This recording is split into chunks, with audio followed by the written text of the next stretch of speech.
Hello everybody, welcome to another episode of Making Dough Show. I'm your host Hangam, and on this channel on Mondays we release a video about a marketing tip for your restaurant so you can grow your sales. On Wednesdays, like a day like today, we cover a management tip so you can grow your team, and on Fridays we answer your questions. So if any of those topics is of interest to you, I'd like to ask you to subscribe to this channel so you stay in the loop and we can stay in touch and help one another. Today we are talking about 3 tips on how you can become a better restaurant manager. Tip number 1 is, and you hear us talk about this all the time, and in fact, I don't know if you know, but we have in the core values of our restaurant, there are like 6 core values. The first one and the last one are the same, and it is overcommunicate.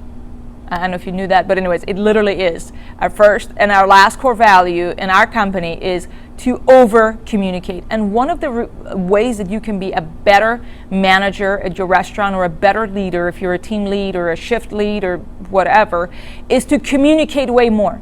Communicate with your team. Communication is not just talking. It is more about a meaningful, actionable talk versus just talking, okay? I'm talking about communicating about the job. So people are in the know of what is going on. What are you working on? What am I working on? What is Susan working on? What is John working on? So everybody's in the loop and knows what is happening. When people are informed of what's going on in a company, they feel they belong to this organization. They're not just coming in and then leaving, you know what I mean? At times as managers, you feel like the rest of our team is not necessarily part of this internal team that we have, that where you meet with the owners or with the other managers. It is critical to involve the whole team in as much as you can, even if it's like, I want to tell you about the price of beer or the price of cheese, or this goes, so they know, oh, is that why we do this? People would love to know why we do what we do. Give them an opportunity, explain different things. A lot of our team members, maybe in the future, they want to become business owners. You're giving them an opportunity for them to learn how to do that in the future. That is very, very important. But I can't stress this enough. You and I need to always communicate more. And the reason I'm telling you that, it's something that we need to work on. My husband and I, we need to communicate way more. One of the things, again, that I was saying is that we communicate among the team for them what to do, but a lot of times they don't know what we do, right? They think that, because my husband and I, we don't usually come to the restaurant, they think, yep, they're at home vacationing or suntanning, or no, we're working all the time. We're working 7 days a week. I'm not saying 8 hours a day, 7 days a week, but we work all hours here and there. A lot, last night till about 11 p.m. I was working on our website.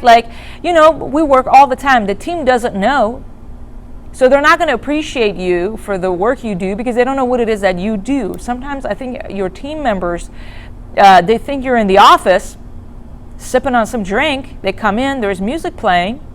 They don't know what you're doing. They think you're having a good time. And whose fault is that? Your fault, because you did not communicate what it is that you're doing. You just communicate to them what it is they're doing, but you've not communicated what it is that you're doing. It is important to include people. So over communicate. And I'd like you to try that for a week and see how people perceive it.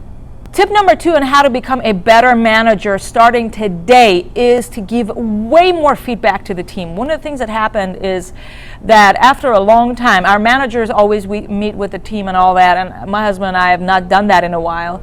And I decided to sit with some of our team members and ask them questions and per se interview them. They're already been part of our team for months. It doesn't matter. I sit with them, I ask them questions. So tell me about your experience, your hiring experience, your interview experience, your training experience, blah, blah, blah, whatever. I ask them a lot of questions. And they feel heard and cared for. And that gives me an opportunity to also give them feedback, so I'm able to hear their side of the story. One of the things I asked them is that, hey, what is going to be more helpful for you, to our team members? What do you want to hear our managers or our team leads do for you? And they all surprisingly asked, hey, would love to hear more feedback. At times we think that people dread hearing feedback. No, people would love to hear feedback to figure out what it is they're doing right and what it is that they're doing wrong. The good, the bad, and the ugly. in a courteous manner where the things are not doing well. We're able to lay a foundation and be like, hey, you know what? You need training on these areas. Starting next week, let's do these things so we can work on that, or something like that, right? Giving more feedback will make your team stronger, and it makes you a far better manager and a leader. Giving feedback is not easy. That's going to require you observing your team so you have something to say.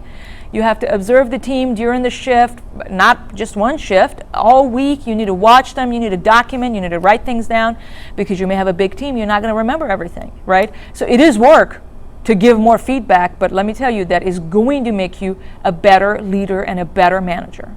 Step number 3 in how you can become a better manager at your restaurant is to delegate more. And what am I talking about? I'm not saying just delegating tasks. I am actually talking about, for instance, we want to do role plays, and our servers in the front, and one of our shift managers, she was telling that to the team, is like, hey, we got to do some role plays, blah, blah, blah. And one of our team members, who's a very outgoing person, she's like, yay, I'm so excited to be doing role plays. That tells me that that person would love doing that, is their strength. So we decided to put that person in charge of doing role plays. The role plays are scripts that are written in paper. So just following that's part of the training, right? Just following those role plays and practicing them. Or, for instance, somebody smiles a lot, more than everybody else, is very friendly, always has a good attitude. Put them to be your smile chief, whose job is, upon arrival, make 10 seconds with each team member and stare at them and smile, and make the other party smile, or always be telling, hey, you got to smile more. Hey, correct the team on smiling. That person is your smile manager. Or we had a young lady who used to work for us. She was 15 at a time, and she was our morale manager. This is a title you give to a person and a role you associate with it. You don't need to give them a raise. You don't need to do blah, blah. It's not an official kind of a thing that you whatever. You're just giving them, based on their strength, you're giving them a little nugget of something that they can do. They feel they matter to the team because they're contributing. It doesn't matter what that thing is, even if it's like you are the smile police. People love that. You know what I mean? So, and that makes your load and your work easier. Instead of you being in charge of correcting everybody all the time, right? You are delegating and including your team. You're helping them get stronger in a particular aspect and lowering your load of work. That is going to make you a better manager. If you've not done that, I want to ask you to try doing that. Starting today, think about what are some of the things that people are good at. Some people are obsessed with cleaning. Some people, when they get stressed, they like to clean. Fantastic. You are our cleaning officer. I wanted you to observe what are some of the opportunities and lead the team. That person may have worked for you for 2 months. It doesn't matter if they're the best cleaners, the best organizers. They like to declutter things. Put them in charge of that. Okay? Anyways, I hope that these tips were helpful to you in helping you become a better manager starting today. Thank you so much for watching this episode. Subscribe to this channel if you would like to hear more free tips such as these. You got questions, write them in the comment below. We would love to go over them in one of our Q&A days on Fridays. I hope that I see you next week right here on Making Dough Show.